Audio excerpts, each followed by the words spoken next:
The CN Tower is 1,815 feet tall.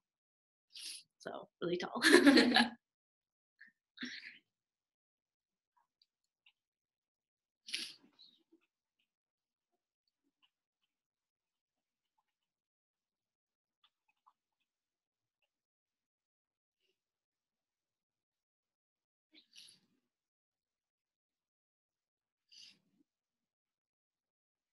Is that the tallest building in Canada? It is the tallest building in Canada. And do you know how long the Golden Temple took to build by chance? I don't remember the exact number, but it took a few decades.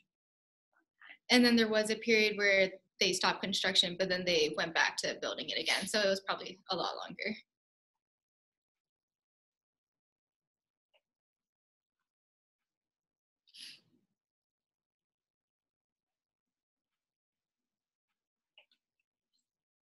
If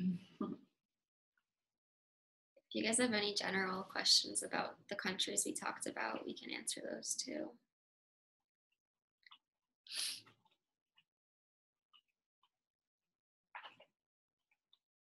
Maybe while they're typing, you guys can talk a little bit about like some things that you've done when you've been there, your favorite things about the countries, favorite foods, or just a little bit about the culture. Each one just say a little bit. Yeah, I can start. So I lived in Canada my whole life before I moved to North Carolina. And so Halifax, where Citadel Hill is on the very east coast. And because it's a very old town and it's on the east coast, it's kind of known as being the fishing and shipping port of all of Canada. So there's really good seafood, and the province or the state that it's in is called Nova Scotia, which is Latin for New Scotland. And that's actually because there was a lot of Scottish that came over. And so we have a lot of Scottish heritage.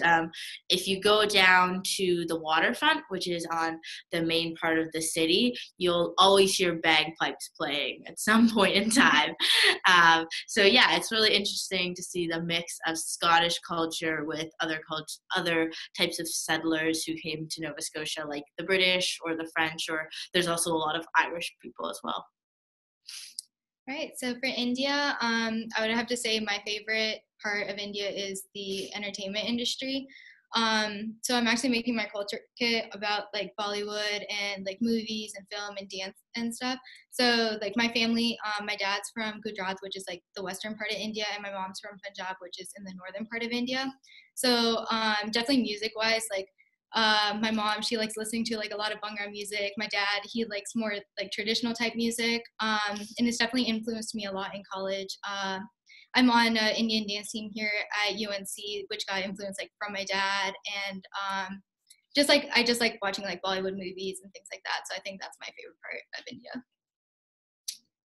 My favorite part of Poland. I guess I just have a lot of really great memories from spending my childhood summers there, and most of my family is from either Warsaw or from the village area about like 2 hours outside of Warsaw. So my grandparents live on a village, so does my aunt, and they have a lot of animals and a lot of land, and it was always fun to just adventure around. You would swim in the river in their backyard. It's always family over, always having different sorts of family gatherings and eating way too much food. And food is mostly a lot of meat and potatoes. They love the really hearty meals. And yeah, it was just a lot of fun. We'd go pick flowers from wheat fields or catch frogs like out in the out by the river.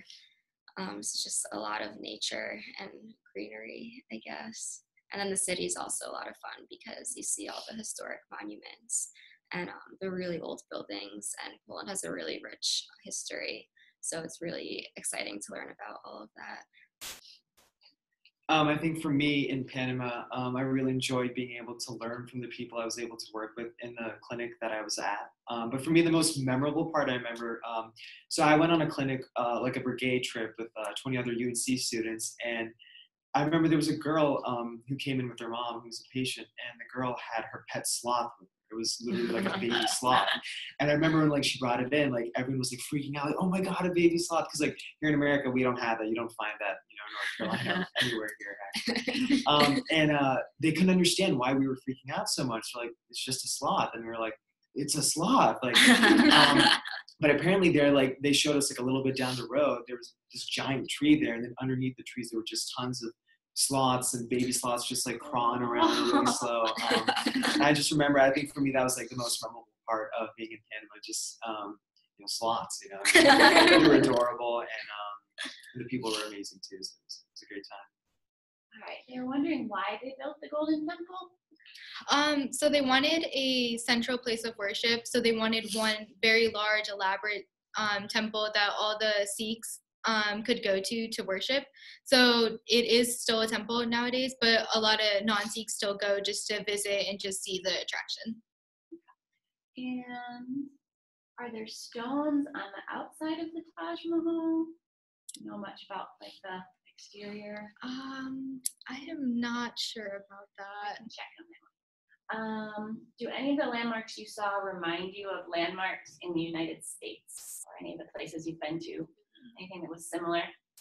I would say no, just because in Poland, the buildings and the landmarks are so old, and the United States is a very young country. Like, we've only existed for about, less than 300 years. And so a building that was built 1,000 years ago versus something that was built a few hundred years ago is going to look very different. So yeah, I can't think of anything that's similar really in America. The CN Tower actually reminds me a lot of the tower in Seattle. I'm not sure exactly what it's called, but I remember like when I was younger in movies and stuff, I would see the tower in Seattle, and I was sure that was in Toronto. And then someone later explained to me that they look very similar, but they're actually different. How many times a year do people bathe in the river Ganges? Or Oh God. is there a variety? A lot. It's a very religious river, and there are many holidays. Like, I could probably list off a holiday for like every other day of the year for India. And for those like religious purposes, a lot of people will go to the river to bathe in it. And then a lot of people they also believe in the river's like healing properties. So some people would take like a vial of like the water with them to go. So if like a family member is like ever really sick or something, they believe that if they drink it, then it will help heal them. So sometimes they take it back with them too. And they asked how deep is the Panama Canal, and I saw 40 to 45 feet. So you were the Panama Canal is about 40 to 45 feet deep. So.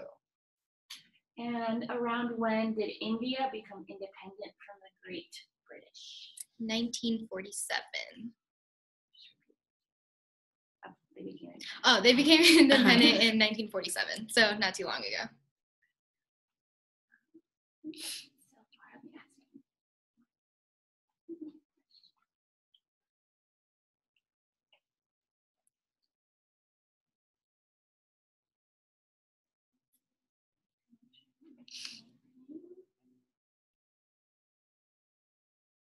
They like to hear about foods. If you guys have a favorite food in each country, you might want to mention. Well, in the area where the Chateau Frontenac is, the most famous type of food that maybe some of you guys have heard of is poutine, which is really simple. It's just French fries, gravy, and then like melted cheese on top, and it's really good. But it's originally French Canadian, so half of Canada is French, and then the other half is English. And so where that big hotel castle is, it's all French speakers there. So you get a lot of French cuisine there. I think my favorite Indian food is my favorite dessert is gulab jamun, which is kind of like a pancake rolled up into like a ball, and it's bathed in this really sweet syrup, so it's very similar to like a pancake. My favorite Polish food is definitely pierogi, which is like the Polish version of a dumpling, and they have different fillings, but usually it's potatoes and cheese. You can also have mushrooms or cabbage or meat, and there's also dessert ones, which are really yummy. And the dessert ones usually have fruit inside, so like strawberries or blueberries, and you put cream on top. And then with the savory ones, with like the potato ones or the cabbage ones, you usually fry up some onions and some bacon to eat with it, and it's delicious. It's so good. That's good. I think for me, what really stood out to me in terms of food in Panama was like just like how good the fruit there was. Like the pineapples and the cantaloupes there were just like, those were my favorite foods when I was there, just because they were so fresh and they just tasted better than like what we get here. Because when we're here, we're like, oh, fruits. Like, fruits, so I think that's what stood out to me the most. When did you move from Canada? I moved from Canada in 2014 to go to college in UNC. So just 3 years ago. And is the Golden Temple solid gold or covered in gold? You gave up percentage. I'm not entirely sure about how the actual structural components of the building itself, but I'm assuming it's covered in gold. And why is the Chateau Frontenac shaped like a castle? Yeah, so that's a really good question. And I'm just going to assume because when it was built, castles oftentimes equaled luxury. And so the company was trying to imitate luxury to the highest standard. And so the best way they knew how was to make it look like a castle, because that for everyone was the epitome or what it meant to be or stay somewhere fancy. And I want to know about your experiences going to college for the first time. So what was it like leaving high school and starting college? Maybe what was hard or what you liked or what was different. Okay, I guess I can start. So I'm from New Jersey, and I came to college in North Carolina, so it was very different for me. Things move a little slower down here. People are a little nicer. So it was a big adjustment, but I really love it, and it was fun to be able to live on your own for the first time and not go home to your parents. You just feel very independent, and you have to learn a lot because you're on your own, and school's a lot more difficult. It's a different structure. You have to be more responsible, but you also meet a lot of really great people here, and it's an exciting 4 years. I don't want it to end.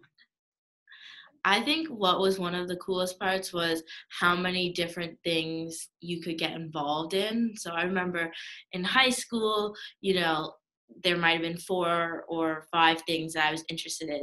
Here, there was, hundreds, but you can't join all of them, obviously. But there's such a diverse group of people here, and you'll meet friends all over the place. You'll meet them in your classes, where you stay in your dorms, or what types of clubs you join. So it's a really great way to meet people and learn more about others.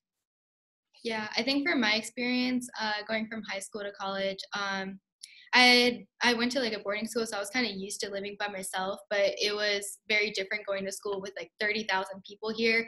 I feel like I'm constantly seeing someone new, so definitely the diversity aspect. There's definitely something for everyone since there's 30,000 people. Like everyone has different interests, and there's always something that you can find that interests you in a group of people too that like share similar interests with you. Yeah, I think I'd agree with that. I think that coming to a place where it's just so many more people than you may be used to at first can be challenging, because like it's hard to like find your own space and find your own group. But I think that's like also like the great part about UNC too, just because it is such a big school that you can meet so many different kinds of people and really invest yourself in so many different kinds of experiences. So I think that's my favorite part about it. Okay. I think that's it. So you guys can check if there's any last questions, and if not, we'll wrap it up. Yeah, if you guys have any last minute questions, feel free to shoot us them. But thanks so much for tuning in. Yeah, thanks for watching. And we hope you get to visit all of our places at some point. Yeah, for sure. All right, we got one more.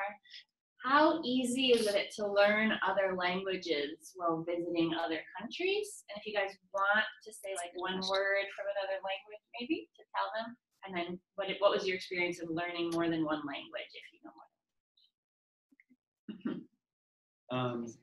I think when you're in another country, it is a lot easier to learn the language, in my experience at least, just because when you actually immerse yourself and you're speaking to other people who are native speakers in that new language, it really does bump up, your ability to speak in that language. For me, Spanish, I'm a Spanish minor here at UNC, but speaking it, in a classroom setting is very different than actually speaking it with the real native Spanish speaker in Panama. And so I think that's what, it does make it easier. Yeah, I totally agree. I'm also a Spanish minor, and Polish was actually my first language, so I'm working on my third one now. And I studied abroad in Spain last semester, and I've been learning Spanish for a really long time, but I think studying in a different country and living there makes a huge difference in learning the language, just because you're in a situation where you're forced to speak it. There's often people who don't speak any English, and so you have to be able to communicate in their language.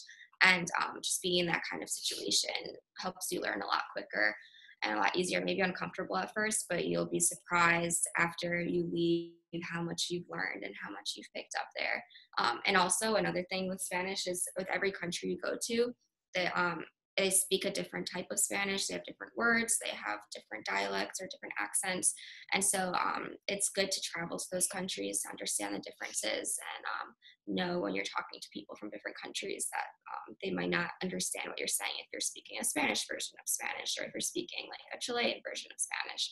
So yeah, definitely living in just visiting the country is super important in learning the language. And definitely to add on to that, once you learn one language, it is a lot easier to learn other languages and to understand other languages. I took Spanish from kindergarten all the way to high school, and then my first semester at college here. And I remember I'd never learned French, but I went to France and everyone spoke French there. I didn't understand much, but I had taken Spanish, and French was similar because they're both Romance languages, and that definitely helped me understand a lot more there, even though I'd never taken French. Yeah, I'm from the English part of Canada, so I don't fluently speak French. However, because we're a bilingual country, everyone is required to learn French at some point in time.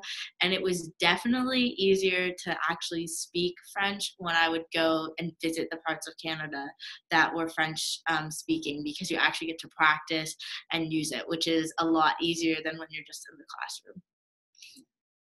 All right. Cool. Wrap it up. Well, thank you so Thank you. much, guys.